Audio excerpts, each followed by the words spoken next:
modern healthcare, as we look at how the way we've been delivering healthcare has not worked because it's treating the body just as the body, we see now with all this recognition that we are more than the physical body and that our mind and our emotions and our spirit have an impact on our health and well-being.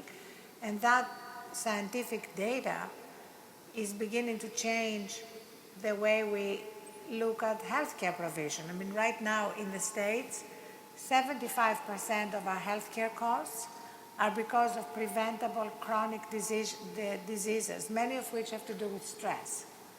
You know, stress and burnout have been described as the disease of civilization. I must tell you this. The first time I landed in United States, wherever I went, people were talking about stress management. I couldn't understand this. Because in my understanding, we manage things which are precious to us, our family, our property, our business. Why would anybody want to manage stress? It took me some time to understand that a whole lot of people have concluded that stress is a part of their life. Stress is not a part of your life or work or anything. Stress is just your inability to manage your own body, your mind, your emotions and your life energies.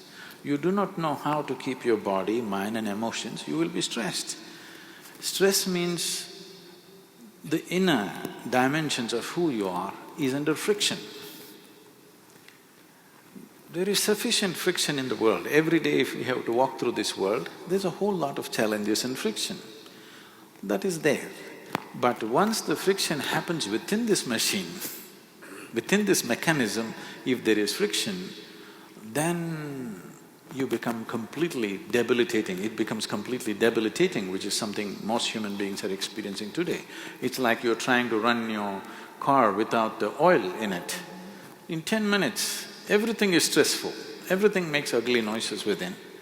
Right now, people are going through this and it's causing a whole lot of psychosomatic diseases that people are suffering. I would say 70% of the ailments that human beings are suffering are self-created.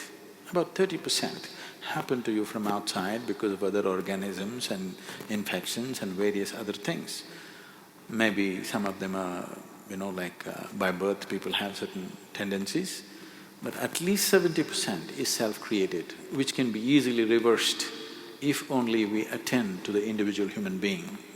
And I can prove this with hundreds and thousands of cases who have walked out of ailments, not treated, walked out of it, simply because a certain level of stress-free existence came. Right now, I've had my lunch and I'm speaking. If I check my pulse, it's somewhere between 55 to 60.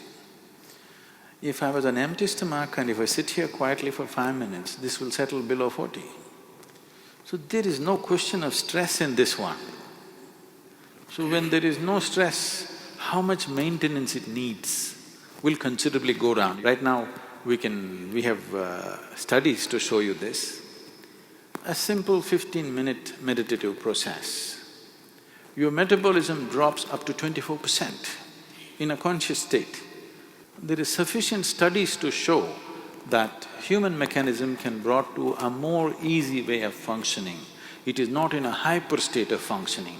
Right now, anything they have to do, they have to pump themselves like this and do it.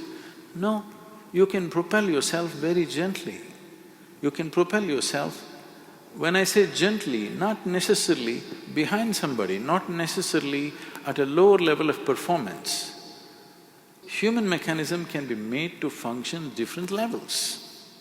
If you're in a certain state of tranquility within yourself, right now I'm made like this, if I close my eyes, world just vanishes for me, it doesn't even exist for me. So, how you keep the system is important. Now we're talking about this being a World Peace Day. If peace has to happen, human being should know it within himself. Whatever we are seeing as human societies is just a manifestation of what's happening in individual minds.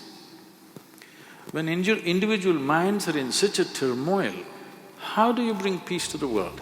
It's going to be just empty talk.